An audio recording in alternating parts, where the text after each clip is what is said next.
Hey, Melissa here from GirlGoneFishing, and I am all loaded up and ready to go up to Alum Creek State Park by Columbus, Ohio to fish the Ohio Kayak Fishing Alum Creek tournament. So this is actually my first camping weekend of the year. It's the second tournament of the Ohio Kayak Fishing Trail, but I missed the first one because my car broke down. So we don't have that problem anymore. Well, fingers crossed, I shouldn't jinx myself, right? This car has 100,000 miles on it. It could break down too, but I'm hoping it doesn't. My old car had 220,000 miles on it and was breaking down all over the place recently. So I've got my new to me used car loaded up, and I am so excited to get up there and camp. So the Ohio Kayak Fishing Trail has replaced the Buckeye Kayak Fishing Trail. So this is my big trail that goes all around Ohio and attracts more people from Ohio. My other trail is Cincinnati Kayak Fishing, which is a little smaller and a little more local, but this is the trail where we all get together and camp at the state parks. So we all get different sites, but then come together for a community campfire, a little campfire before the tournament, but big celebratory campfire after the tournament. So much fun. So gonna be my first camping of the year, and I'm really excited to get going, but I'm 4 hours late. Yeah, I was supposed to leave 4 hours ago, so I'm gonna be in rush hour traffic because it's Friday. But the good thing is my new car has air conditioning. I didn't have air conditioning in my Honda for the last 5 years. Let me tell you, sitting on the highway in rush hour, 95 degrees, heat, and no air conditioning is awful. So I'm really cool now. Literally cool with the air conditioning. And I'm ready to get this car and get up there and set up camp for the first time, make a campfire for the first time this year, and then maybe go win my first fishing trophy. Woohoo! So I'll see you guys up at camp. I made it up here to Alum Creek State Park. Here's my campsite. Needs a little work. So I gotta start unloading and get my tent set up, get dinner figured out, and then go meet up with some of my buddies, figure out where they're all camping. I may or may not be splitting with my buddy Michael Grimsley from the Strictly Sailing Kayak Fishing team, but we'll find out if he shows up.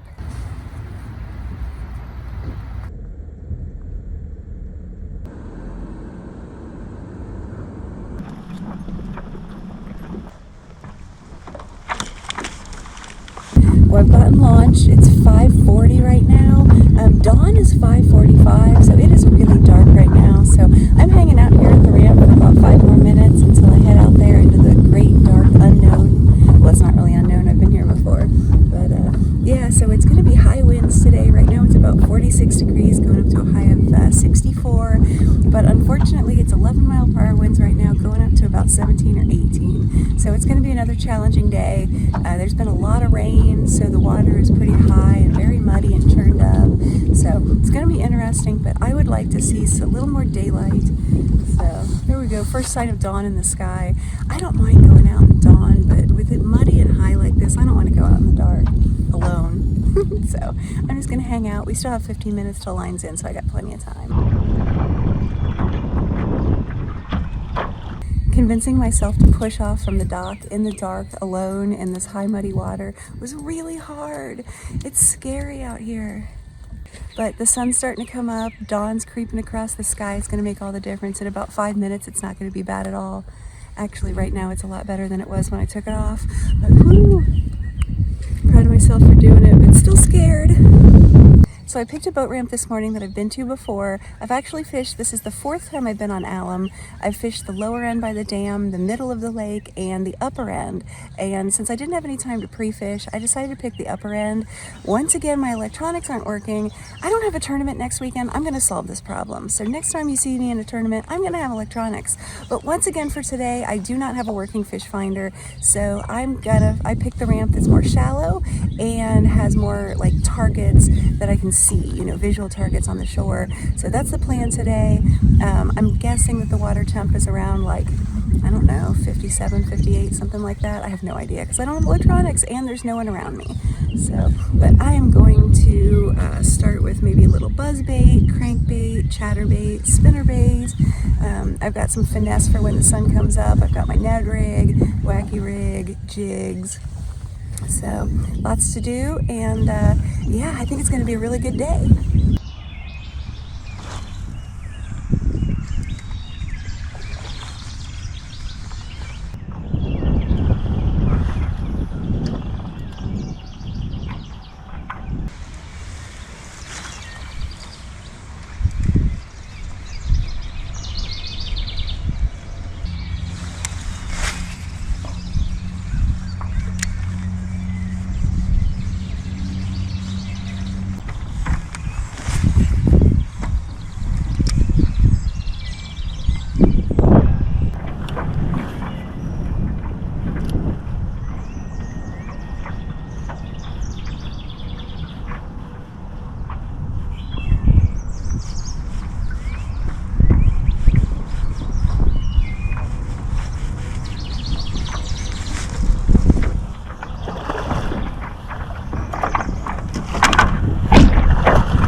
on 15 and a half.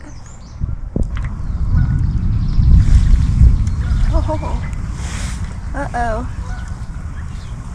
I just heard thunder off in the distance. We've got rain expected, but it didn't say anything about thunderstorms. It seemed pretty far away, so I'm not going to worry about it. And I'm pretty close to the boat ramp right now, so I think that means I'll stay close to the boat ramp.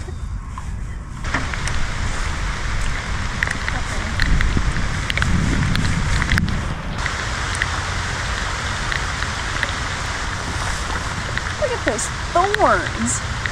This tree is into self-defense. Oh my goodness. It's crazy.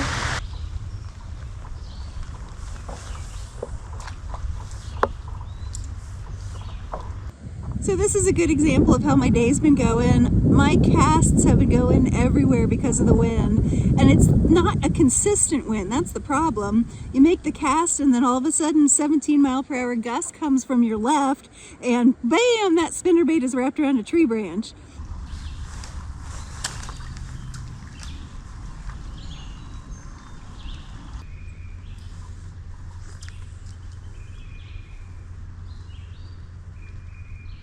So I'm struggling just a little bit with how to fish this muddy water. It is so muddy.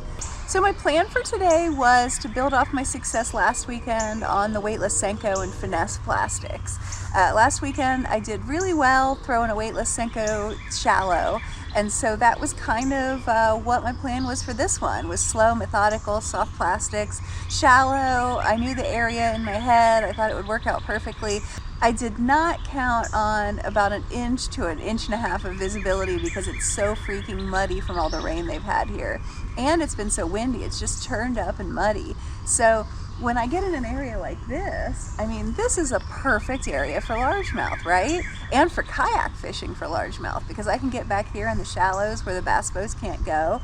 But what do I throw out here in this tangled mess of wood? Well, normally I would throw a weightless Senko or a jig or, you know, some sort of soft plastic. But even with the black and blue Senko, yeah, if I put the top of the Senko at the top of the water, I can't see the bottom of the Senko. So I'm going to say 3 inches of visibility right now. That's just crazy. And 3 inches of visibility, how are the fish going to see my Senko unless it comes down on their nose? So I have a much better percentage chance, I think, of getting another moving bite just as a pure reaction strike. So I guess I just got to go back to covering water and throwing the chatterbait and the square bill up in shallow wood, see if I can get something else. But this is not going like I had planned it. Well, this sunshine is definitely a big improvement, both for my mood, so much warmer and nicer than when it was raining and windy. Also, it gives me a little hope that they could see the flash from this gold blade. I feel like they would sense the vibration no matter what, even in the mud, but when they can see a little bit of flash, it's gotta up the visibility of the bait, right?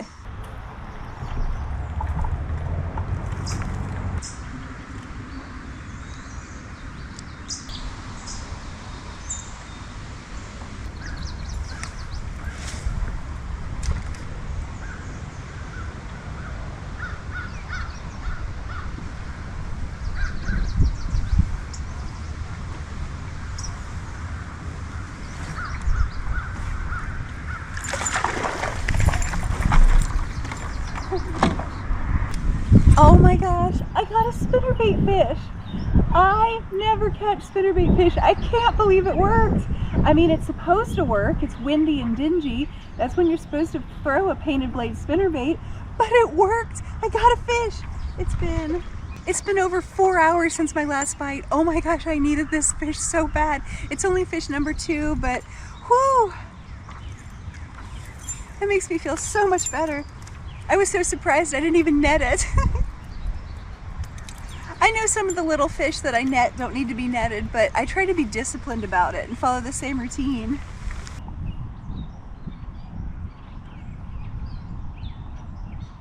All right, we got fish number 2 at 145. It's 13 1/4, so little guy, but whew, fish number 2, I'm so happy.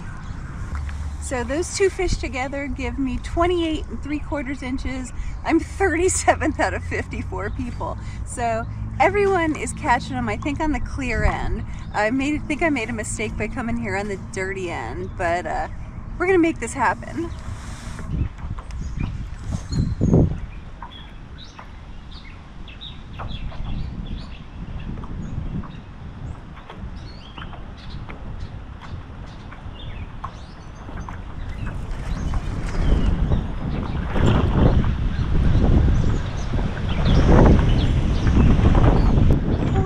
Another spinnerbait fish.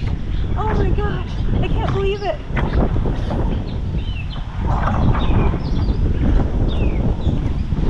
I'm gonna let him chill in the net while I get ready because he's too big to lose. This is my favorite thing about the really big Yak Attack leverage landing net, is that it's got this rubberized mesh that doesn't hurt the slime coating on the fish, and you can see how big the bucket is, so I can leave the fish underwater and I can take my time to get the camera ready and the measuring board ready and not worry about the fish, and he's getting off a little of that feisty energy, so maybe he'll hold still for my picture. People make fun of me for having such a big net, but it's really handy.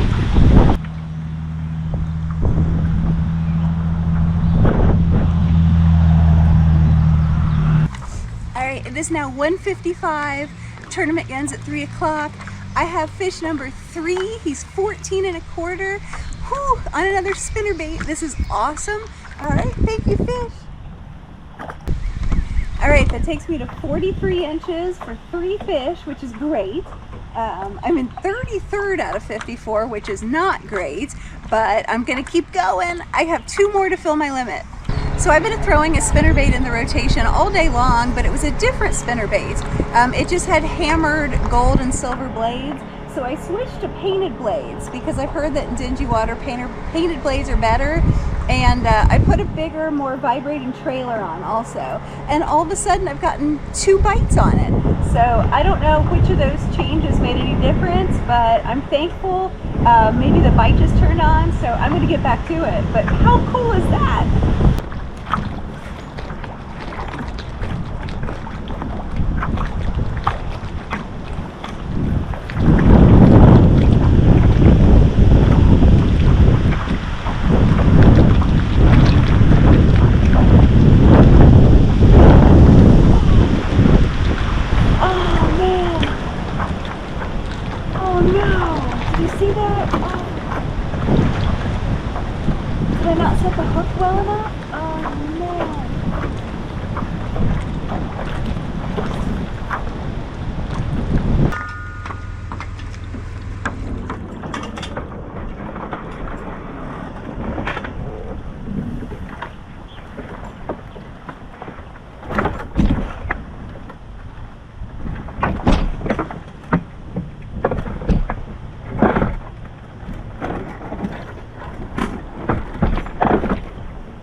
Well, the tournament's over and it didn't go quite how I had hoped, but it wasn't a total loss. My standings pretty much were. I finished like bottom half of the field, but I caught 3 fish. Wish I'd caught 5, but I caught 3 keepers, which is nice. I actually had a 4th one hooked about 10 minutes ago, but it got off. So I thought I had a good hook set, so I'm really interested in seeing the footage to see what I did wrong. But you know, I set the hook and I got it too close to the boat and then it got off. So that was kind of a bummer. That would have been my 4th keeper. But there's a couple things I'm proud of. I'm proud of the fact that I kept grinding to the very end. I mean, I could see people pulling out at the ramp right and left because it was cold and rainy and windy and muddy and the fish weren't biting, and I'm not one to quit. Something really bad is going to have to happen to make me stop before line's out. I'm going to keep going, and if I had landed that fish, you know, at 250, that would have been really cool. But I did get my last 2 fish in the last hour, so you know, you just got to keep going. You got to keep trying. It can turn around at any minute. So I'm also proud of making the adjustment to the painted blade spinnerbait that I caught those last 2 fish on. But I do question why it took me so long to make that adjustment. I mean, it seems logical, painted blade spinnerbait in really muddy water. You read about that all the time. Don't know why it took me like 6 hours to come up with that idea, but I did in the end, and it got me 2 fish, so I'm gonna give myself credit for that one. And I'm really happy that I actually caught some spinnerbait fish, because I don't do that very often. But I wish I'd gotten 2 more keepers on the board. I wish I'd had a limit. I wish I won. I really want to get my first trophy this year. Oh, I feel like I'm getting better though, so, you know, that's progress. The first 2 years I did this, I feel like I improved really rapidly, and then last year I think I kind of plateaued. And it's funny because it was the same thing in foosball when I played on the professional foosball tour. You would improve and improve and improve, and then you'd hit a season where you kind of plateaued, and the people that stuck with it through that boring plateau, you know, it's more fun when you're learning and improving and, you know, seeing the payoff of all your hard work. But when you plateau, it's like bleh, you know. So that was kind of like last year. I felt like I should still be getting better, and I wasn't. I was just sort of like bleh. But this year already, I've only had a couple tournaments that I've made it to because of my car problems, and those tournaments I've made good decisions, like better decisions than I usually do. So that's encouraging, and I hope we're over the plateau and back to the learning and improving process, because I have to do that if I'm ever going to get to that goal of my first fishing trophy. So got to say a huge thank you to Strictly Sailing Kayak for helping me with the link setup, for the honor being on the Strictly Sailing Kayak fishing team, and just a general thank you for all you guys do for the local fishing, kayaking, angling, and sailing communities. And thank you guys so much for watching. I just want to say I really appreciate you guys that are following along and commenting. I appreciate your support and your enthusiasm for the progress, and it makes this more fun. It makes the grinding, non-successful days better, and yeah, thanks so much. So I would really appreciate if you guys follow me on Facebook and subscribe to my Girl Gone Fishing channel. I'm kind of hoping, like, if I can ever figure out how to do this fishing thing, I can really get into it more, maybe find like a career out of it in the industry somehow. And yeah, the building up my social medias is a big step in that direction. So your support means a lot to me. Thank you so much. So now I got to get the links broken down, everything loaded up in the car, and if I do it in time, I'll make it to the awards ceremony, otherwise back to camp. So thanks guys, and I'll see you on the water on the next one. 19 3/4 was a big fish. First place, Jason Isaacs. Taking home $1,103.